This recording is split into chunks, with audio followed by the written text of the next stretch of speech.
He was the single most successful investor of the 20th century. Time magazine named him one of the most influential people in the world. He's worth over $70 billion.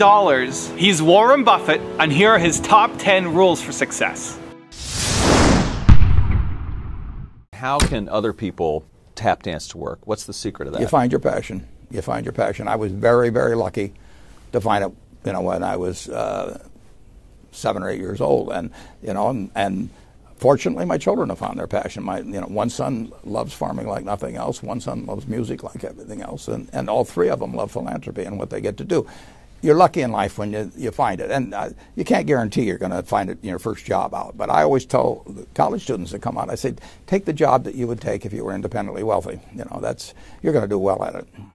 If you think you're going to be a lot happier if you've got 2x instead of x, you're probably making a mistake. I mean, you ought to find something you like that works with that, and you'll get in trouble if you think that making 10x or 20x is the answer to everything in life, because then you will do things like borrow money when you shouldn't, or maybe cut corners on things that your employer wants you to cut corners on. Or it just doesn't make any sense. You won't like it when you look back on it. 3 things in hiring people: look for integrity, intelligence, and energy. And he said if the person didn't have the first 2, that the latter 2 would kill them. Because if they don't have integrity, you want them dumb and lazy. You don't want them smart and energetic. It never bothered me if people disagreed with what I thought, as long as I felt I knew the facts. I mean, there's a whole bunch of things I don't know a thing about. I just stay away from those. So I stay within what I call my circle of competence. Tom Watson said it best. He said, I'm no genius, but I'm smart in spots, and I stay around those spots. Well, I try and stay around those spots, and I just don't have a problem if somebody says, you're wrong on something. I go back and look at the facts, and I think that really is much more important, frankly, than having a few points of IQ or having an extra course or 2 in school or anything of the sort. You need emotional stability. I just read and read and read. I probably read 5 to 6 hours a day. I don't read as fast now as when I was younger, but I read 5 daily newspapers. I read a fair number of magazines. I read 10Ks. I read annual reports, and I read a lot of other things too. So I've always enjoyed reading. I love reading biographies. Famous lesson about a margin of safety, that you don't drive a truck that weighs 9,900 pounds across a bridge that says limit 10,000 pounds, because you can't be that sure about it. If you see something like that, you go down a little further down the road and you find one that says limit 20,000 pounds, and that's the one you drive across. The nature of capitalism is that people want to come in and take your castle. It's perfectly understandable. I mean, if I'm selling television sets or something, there's going to be 10 other people that are going to try and sell a better television set. If I have a restaurant here in Omaha, people are going to try and copy my menu and give more parking and take my chef and so on. So capitalism's all about somebody coming and trying to take the castle. Now, what you need is a castle that has some durable competitive advantage, some castle that has a moat around it. And that moat, one of the best moats in many respects, is to be a low-cost producer. But sometimes the moat is just having more talent. I mean, if you're the heavyweight champion of the world and you keep knocking out people, you've got a competitive advantage as long as you can keep doing it. And it's very profitable if you're the one that happens to be able to do it. If you can turn out great motion pictures, I mean, Steven Spielberg, I mean, he's a fellow to bet on, and it has enormous economic value. You'd be surprised at my days. I mean, they're very unstructured, no meetings. None. I mean, I don't like meetings, and I read a lot. I wish I were a faster reader. I'd get more done. But I do read a lot, and I'm on the phone a moderate amount. Our businesses run themselves basically out there. My job is allocating capital, and that's what I'm thinking about.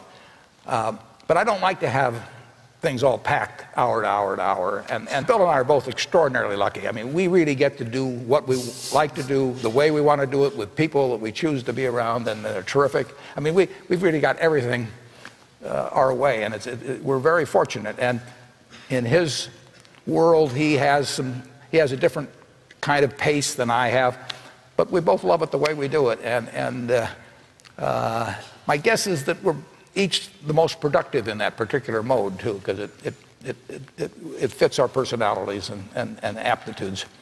What kills great businesses, if you look at, I do believe in looking at history, and I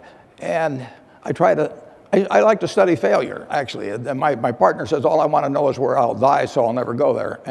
And we want to see what has caused businesses to go bad. And the biggest thing that kills them is complacency. I mean, you want a restlessness, a feeling that, you know, that somebody's always after you, but you're going to stay ahead of them. You always want to be on the move. And when you've got a great business, you know, like Coca-Cola, which is, there aren't any like Coca-Cola, but you really, the danger would always be that you rest on your laurels.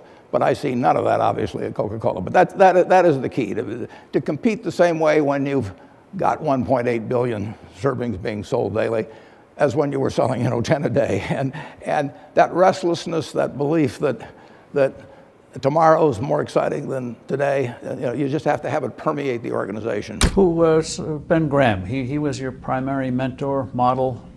He was a wonderful man, and he was my professor at Columbia. I read his book when I was 19 at the University of Nebraska, and I'd started investing when I was 11, and I started reading about it when I was like 7. So I'd gone through I read every book in the Omaha Public Library that there was on, by the time I was 12, on investing and stock market.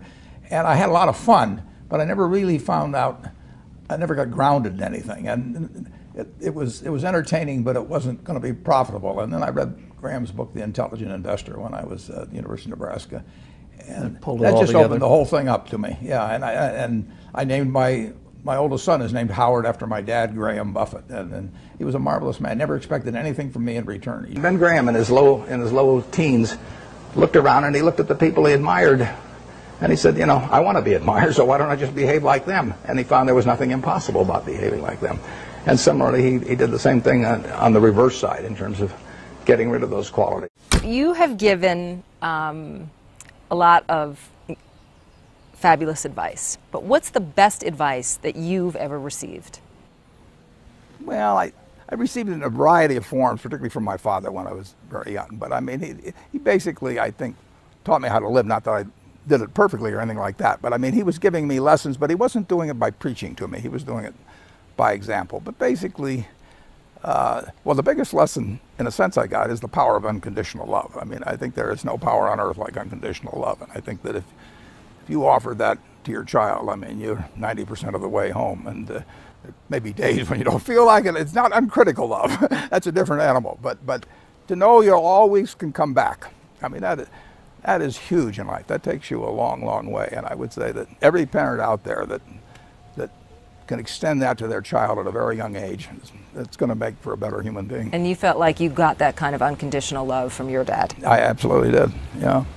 That is a powerful thing. It is a powerful thing. Thank you for watching. I'd love to know what you think of Warren Buffett as an entrepreneur. Let me know your thoughts by leaving it in the comments below. I made this video because Ray Carter asked me to, so if there's a famous entrepreneur that you want me to profile, leave it again in the comments below and I'll see what I can do for you. Thank you for watching, continue to believe, and I'll see you soon.